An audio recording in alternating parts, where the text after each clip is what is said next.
चीज की शुरू। तो उसमें सबसे पहले जो स्थापना होती है वो गणपति की होती है। बिना उनकी स्थापना के, बिना उनकी रजामंदी के या बिना उनका वेलकम किए हम कोई भी चीज नई शुरू नहीं कर सकते। तो सब मिलके एक बार उनको प्रणाम करते हैं। यस। वक्रतुंड महाकाय सूर्यकोटि समप्रभा निर्विघ्नं कुरु मे देव सर्व कार्येषु सर्वदा। गणपति बप्पा मोरिया। आज गणपति के बारे में कुछ ऐसी चीजें सुनेंगे, समझेंगे, जो आप सब लोगों ने बहुत बार सुनी होंगी, लेकिन उस हर चीज के पीछे एक लॉजिक छुपा हुआ है कि वो कैसे कैसे। उनकी बहुत सारी स्टोरीज हैं, मतलब बहुत सारी कहानियां हैं।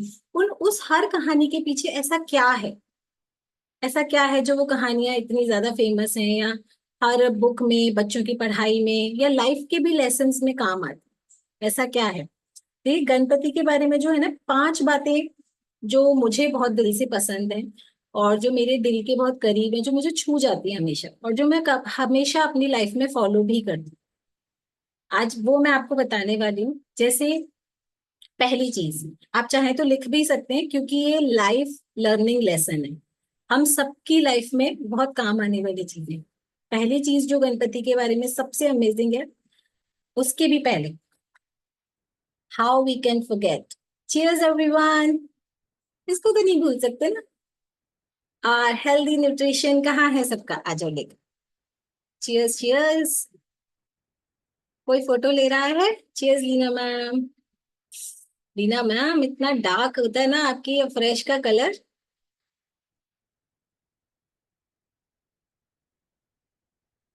आ जाइए। Cheers cheers. कोई ले रहा है फोटो? निया मैम ने ले लिया, थैंक यू सो मच।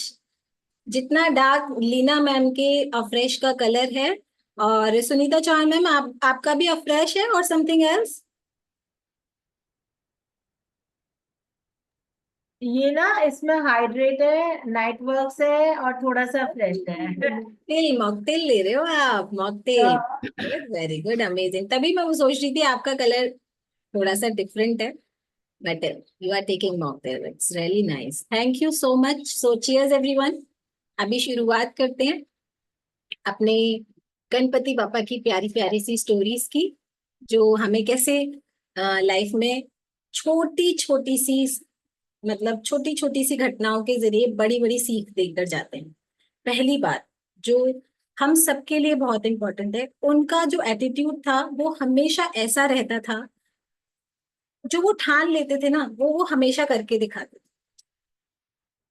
इस चीज को बड़े ध्यान से सुनिएगा क्योंकि हर चीज के पीछे एक लॉजिक है। जैसे कहते हैं ना कि जो ठान लिया वही उनको करना है पूरा। जब उन्होंने महाभारत की कथा लिखी थी वेद व्यास जी के कहने पर, तो उन्होंने कहा था कि मैं कथा लिखूंगा तो सही, लेकिन मेरी एक शर्त है कि आप जब मुझे स्टोरी बोलोगे, कथा बोलोगे, तो आप बीच में रुकोगे नहीं। उन्होंने कहा ठीक है, अगर आपकी यही शर्त है तो इसी तरीके से करते हैं, मैं बोलता हूँ आप लिखना शुरू करिए। गणपति जी ने लिखना शुरू किया। जब लिखना शुरू किया तो लिखते लिखते उनकी खुद की ही कलम टूट गई। तो फिर उन्होंने क्या किया, बोले मैंने तो खुद ही शर्त रखी थी और मेरी ही कलम टूट जाएगी तो ये कथा तो बीच में रुक जाएगी। तो उन्होंने अपना ही एक दांत तोड़कर कथा को पूरा किया, लिखना शुरू किया। यानी यानी कि इस स्टोरी से हमें ये पता चलता है कि जब उन्होंने वो कमिटमेंट कर लिया था कि मुझे ये कथा बिना रुके हर हाल में पूरी करनी है, तो उन्होंने उसको पूरा किया। तो हम सबको भी अपनी लाइफ में ऐसे ही होना चाहिए कि जो हम ठान लें, चाहे वो कुछ भी हो। हेल्थ जर्नी तो एक छोटी सी चीज है लाइफ में। जो भी आपने ठान लिया है, कोशिश करिए कि उसको हर हाल में पूरा करें। वो कुछ भी हो सकता है, छोटे से छोटा या बड़े से बड़ा काम। तो एक ही पहली शिक्षा जो हमें एक इस स्टोरी के थ्रू गणेश जी से मिलती है, और वो इतने क्यूट, इतने प्यारे से थे कि खेल खेल में ही सारी चीजें कर जाते थे और किसी को पता भी नहीं चलता था कि वो हमें लाइफ का एक बहुत ही इंपॉर्टेंट लेसन देकर जा रहे हैं। दूसरी चीज जो बहुत ही ज्यादा इम्पोर्टेंट है और हाँ, हमें सीखनी भी चाहिए कि जिसके पास जो है, मतलब हमारे पास जो है ना, हमें उन सारे रिसोर्सेस को साथ लेकर ही अपनी जर्नी को तय करना है। फॉर एग्जाम्पल, हम लोग क्या करते हैं कि पहले हमारे पास ये होगा तब हम शुरू करेंगे। जैसे हम एक्सक्यूज देते हैं ना कि अभी तो बहुत सारे फेस्टिवल आ रहे हैं, पहले फेस्टिवल निकल जाएंगे फिर फिटनेस जर्नी शुरू करेंगे। फिर कुछ और आ गया, अभी तो शादी का सीजन आ गया है, मैरिजेस सबकी शादी पार्टियां चलेंगी, तो पहले ये मैरिज का सीजन निकल जाएगा फिर फिटनेस जर्नी शुरू करेंगे। तो हम क्या करते हैं, एक्सक्यूजेस देते हैं, लेकिन जो हमारे पास रिसोर्सेस हैं उनका यूज करके हम नहीं आगे बढ़ते। यानी कि ना बड़ा होगा ना हम करेंगे, और जितना छोटा हमारे पास है उसके साथ हम शुरुआत करते नहीं। इसके साथ जो कनेक्टेड स्टोरी है वो आप सब लोगों ने कई बार सुनी होगी कि माता पार्वती ने गणेश जी और कार्तिकेय जी को दोनों को टास्क दिया था कि आप पूरे ब्रह्मांड का चक्कर लगा कर आइए। तो कार्तिकेय जी तो भाग गए थे, और गणेश जी को कुछ समझ नहीं आया, तो उन्होंने क्या किया, अपने माता पिता को ही बीच में बिठा के उन्हीं के ही 3 चक्कर लगा लिए। तो इससे क्या शिक्षा मिली कि उनके पास जो उस वक्त था अवेलेबल, उन्होंने उसी में ही अपना सोल्यूशन ढूंढा।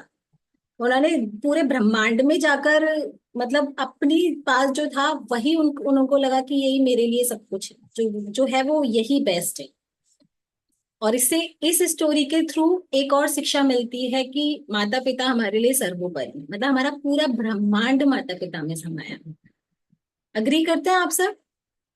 अग्री करते हैं कि हमारे लिए सर्वप्रथम माता पिता होते हैं, वही हमारा पूरा ब्रह्मांड होते हैं, हमारा पूरा संसार होते हैं। तो ये शिक्षा उन्होंने इस छोटी सी कहानी के थ्रू पूरी दुनिया को दे दी। चीयर्स। बीच में हाइड्रेट भी करते जाइए भाई। अभी बोलने का मौका सबको देंगे, लास्ट में सबका सुनेंगे भी कि सब क्या अपने विचार, अपनी अपनी भावनाएं रखने का मौका सबको मिलेगा। Thank you so much.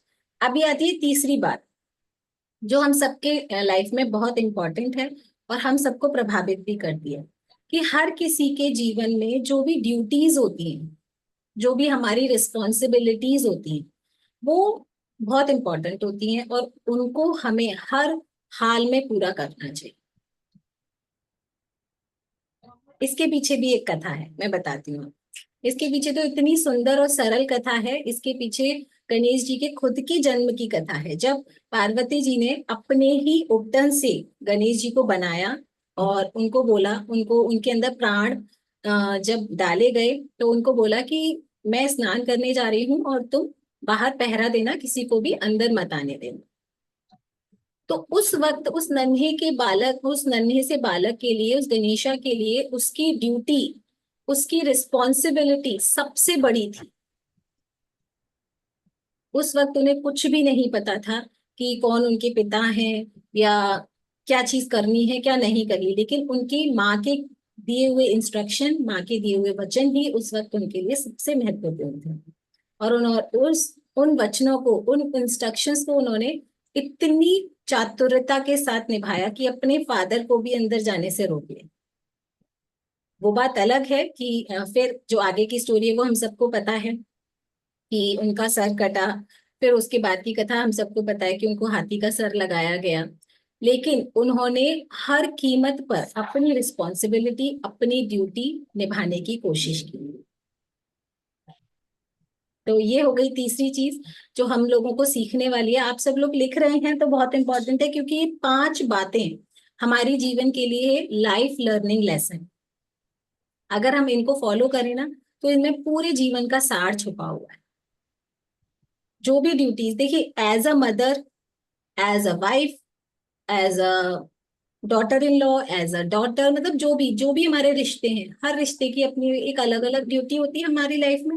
ये तो हो गई ईश्वर की कथा, लेकिन अगर हम इसको अपनी लाइफ में कैसे उतारेंगे कि मेरे लिए, अगर मैं माँ हूं तो मेरे लिए मेरा फर्ज क्या है, मेरी ड्यूटीज क्या है। अगर मैं बेटी हूं तो मेरे लिए मेरी ड्यूटीज क्या है।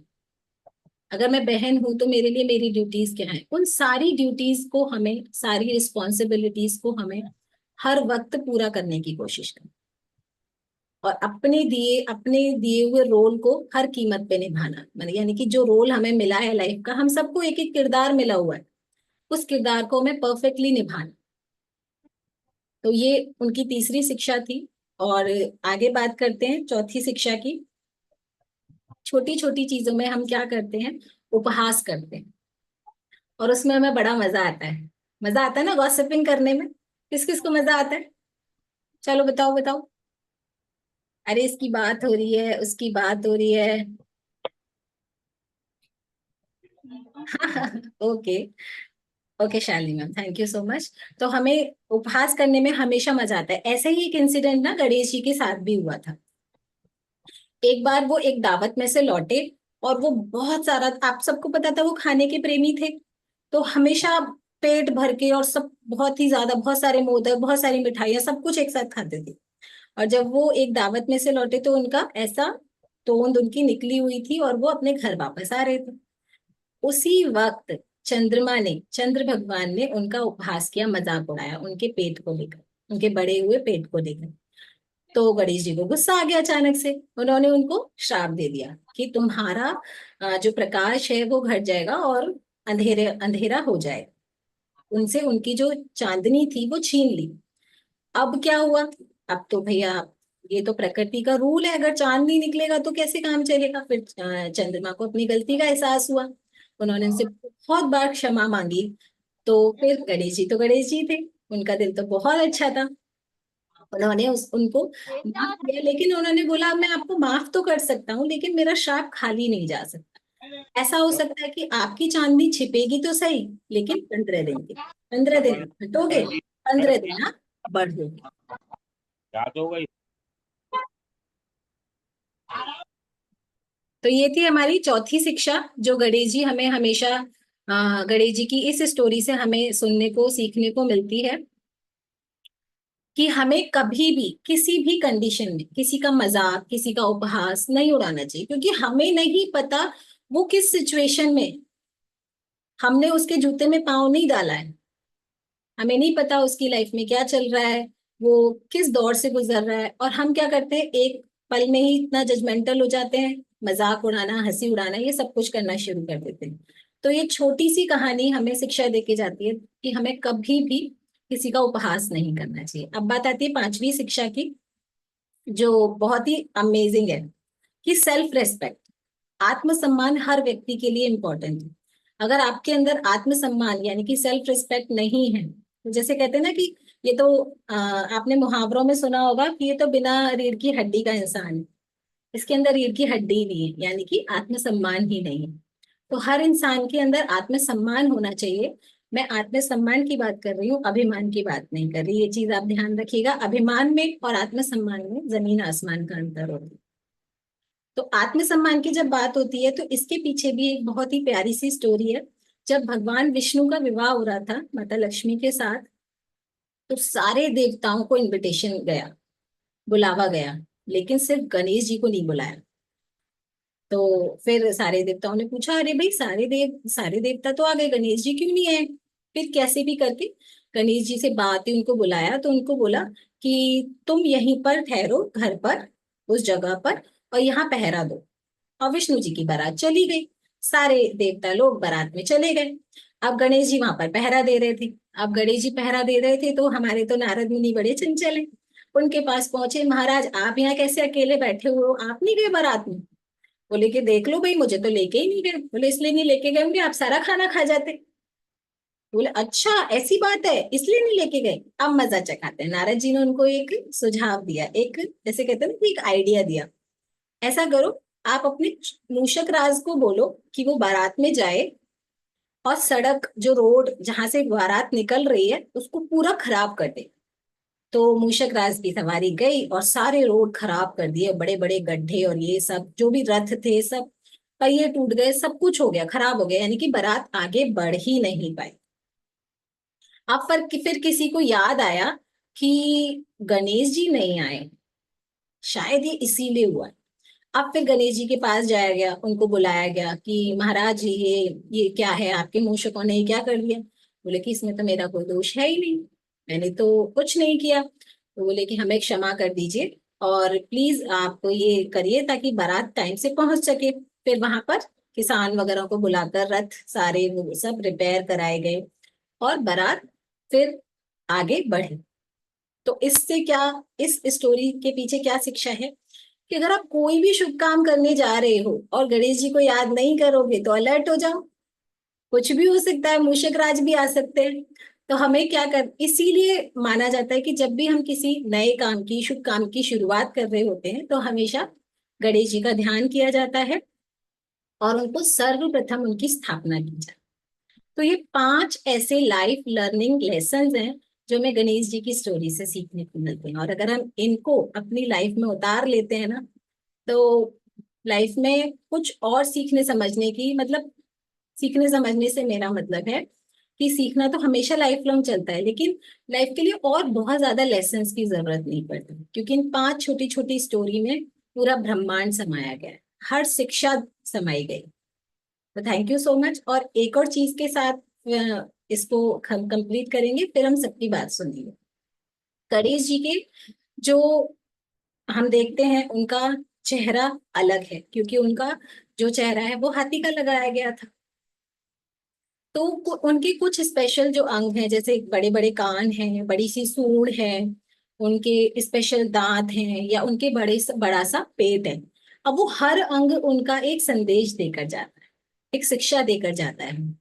देखिए, उनके बड़े बड़े कान से ऐसे लहराते रहते हैं ना, उनके बड़े बड़े कानों से हमें ये शिक्षा मिलती है कि जितने बड़े कान उतनी ज्यादा सुनने की शक्ति। यानी कि हम सबको एक बहुत ही अच्छा गुड लिसनर होना चाहिए, यानी कि हमें हर किसी की बात को प्रेम से और धैर्यता के साथ सुनना चाहिए। यानी कि बिना बात सुने हुए आप एक्शन में आ गए, आपने कुछ भी बोलना शुरू कर दिया, समझ रहे? तो हमें एक गुड लिसनर होना चाहिए। गुड लिसनर की तरह ही हमें हर किसी की बात को पहले सुनना चाहिए, समझना चाहिए, और फिर उस चीज के लिए एक्शन लेना चाहिए। एक्शन लेना चाहिए, रिएक्शन नहीं। इस चीज में भी अंतर है, ठीक है।